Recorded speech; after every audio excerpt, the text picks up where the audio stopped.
Good morning students. बच्चों, आज हम लोग आपकी 10th क्लास की वर्कशीट नंबर 29 सॉल्व करेंगे इंग्लिश की।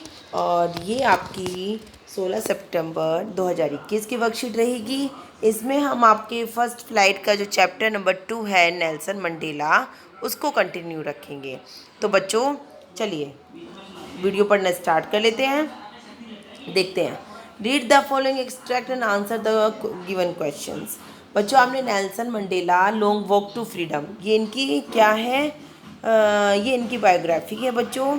चलिए, जैसे कि हमने बताई है, आपने पढ़ा होगा लास्ट वर्कशीट में भी कि किस तरह से नेल्सन मंडेला हमारे साउथ अफ्रीका के फर्स्ट प्रेसिडेंट रहे हैं।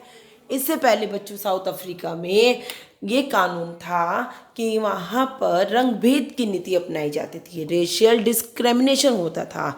यानी गोरे लोगों के साथ कुछ और व्यवहार था और काले लोगों के साथ कुछ और व्यवहार था, है ना। जैसे आप लोग देखते हैं, आपने एसएसटी में पढ़ा है कि जो काले लोग थे, अफ्रीकन्स थे, उनको किसी भी तरह की ना तो उनको वोट देने का राइट था, ना ही उनको किसी और चीज़ की राइट थी। उनको कोई भी राइट नहीं था, तो वहाँ पर बहुत भेदभाव होता था। तो नेल्सन मंडेला ने काफ़ी एफ़र्ट्स किए, जेल में रहे। उनके एफ़र्ट्स के बाद आखिरकार फर्स्ट टाइम फिर वो नेल्सन मंडेला हमारे ब्लैक प्रेसिडेंट रहे साउथ अफ्रीका के। तो यही बताया गया था कि किस तरह से वहाँ पर जब उन्होंने इनॉर्गेशन हुआ था, शपथ समारोह हुआ था प्रिटोरिया की बिल्डिंग में, है ना। तो किस तरह से उनकी बेटी जिनानी उनके साथ थी और 2 राष्ट्रगान गाए गए थे वहाँ पर। तो ये सब बताया गया है। तो नेल्सन मंडेला इन लाइनों में हमें ये बता रही हैं कि no one is born hating another person because of the colour of the skin और हिज बैकग्राउंड और हिज रिलीजियन, कि कोई भी व्यक्ति ऐसे पैदा नहीं होता कि वो बचपन से नफरत करना सीखता है किसी दूसरे व्यक्ति से, उसकी जात स्किन को लेकर या उसकी बैकग्राउंड को लेकर कि वो नीची जाति का है या कौन सी कास्ट से बिलोंग करता है या वो किस धर्म का है। हम ऐसे इन फीलिंग के साथ हम पैदा नहीं होते। People must learn to hate, लोग बाग जो है वो नफरत करना सीखते हैं। And if they can learn to hate they can be taught to love, और यदि वो मनुष्य के अंदर सीखने की भावना नफरत के लिए हो सकती है तो मनुष्य प्यार करना भी सीख सकते हैं। For love comes more naturally to the human heart than it opposite, क्योंकि नफरत करना तो हम सीखते हैं, बट जो प्यार करना है वो क्या है, वो ह्यूमन का एक नेचुरल हमारे अंदर नेचुरली होता है। क्या होता है? प्यार की भावना, काइंड की भावना, है ना, किसी के साथ सिंपथी करना, ये सब चीज़ें हम बॉर्न ही ऐसे होते हैं, इन फीलिंग्स को लेकर होते हैं। Even in the grimmest time in prison when my comrades and I were pushed to my limits I would see a glimmer of humanity in one of the guards. तो Nelson Mandela ये बता रही है कि जब कभी उन्हें jail जाना पड़ा तो उन्होंने ये ग्लिमर ऑफ ह्यूमनिटी, ये feeling of kindness, feeling of love, feeling of sympathy, है ना, जो एक हेल्पिंग नेचर की, जो हमारे क्या होते हैं, हमारे गुड पावर्स होती हैं, हमारी अच्छी स्किल हमारे अंदर होती है, ये उन्होंने एक गार्ड में देखी। Perhaps just for a second but it was enough to reassure me and that keep me going, और वो तभी से मेरे अंदर ये सभी भावनाएं हैं, इनसे उन्हें एक होप मिली।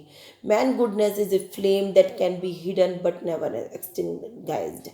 ये बताती है कि जो मनुष्य की अच्छाई है ना, वो एक फ्लेम, एक चिंगारी के समान है, जिसे छुपाया तो जा सकता है लेकिन उसे बुझाया नहीं जा सकता। From the option given below identify Nelson Mandela tone in the extract. तो बच्चों, मैंने आपको पहले ही बताया है कि नेल्सन मंडेला को उस गार्ड से क्या मिला था, ऑप्टिमिस्टिक, आशावादी उनका दृष्टिकोण हो गया था। स्केर्ड का मतलब होता है डरना, वो नहीं थी। एंसियस का मतलब चिंतित नहीं, वरिड चिंतित नहीं, बिल्कुल भी नहीं। उनका दृष्टिकोण क्या हो गया था? Optimistic, right. Select the options which explain glimmer of humility, ये मैंने आपको अभी एक्सप्लेन किया है। ग्लीमर ऑफ ह्यूमिलिटी का मतलब क्या है बच्चों? हमारी गुडनेस, हमारी स्किल है।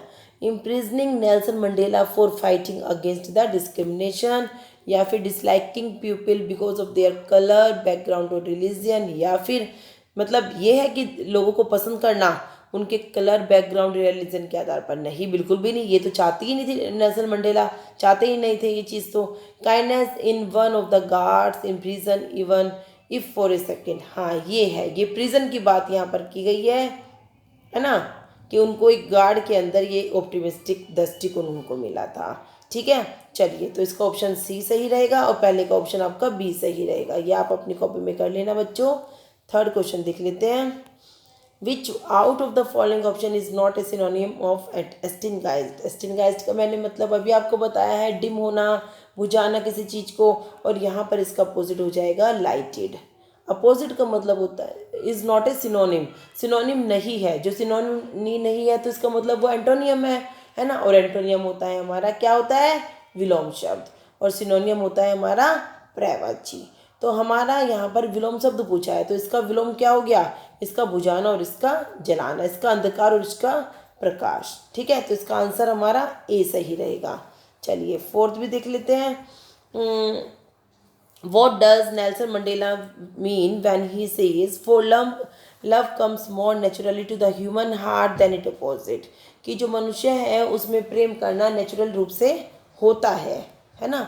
हम प्यार की भावना लेकर पैदा होते हैं, और इसका अपोजिट क्या हो जाता है, it is natural to love than hate.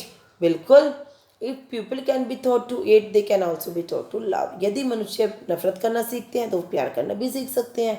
तो दोनों ही ऑप्शन हमारे यहाँ पर राइट है। ठीक है, इसका ऑप्शन डी का आप सही लोग ठीक करेंगे। उसके बाद बच्चों ये आपको अपने आप से लिखने हैं answer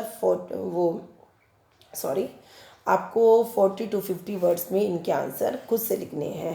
how the policy of racial segregations affected the people of South Africa. ये मैंने आपको बताया है कि किस तरह की जो पॉलिसी थी वहाँ पर जाति के आधार पर जो भेदभाव होता था, उसके साथ वहाँ पर लोग भाव किस तरह का सफ़र कर रहे थे। ये सब बच्चों आपने फर्स्ट वर्कशीट में भी पढ़ा है, तो इसको आप लोग कर लेंगे और इस तरह से आप लोग अपना काम कंप्लीट करके मैडम को भेजेंगे। थैंक यू बच्चों।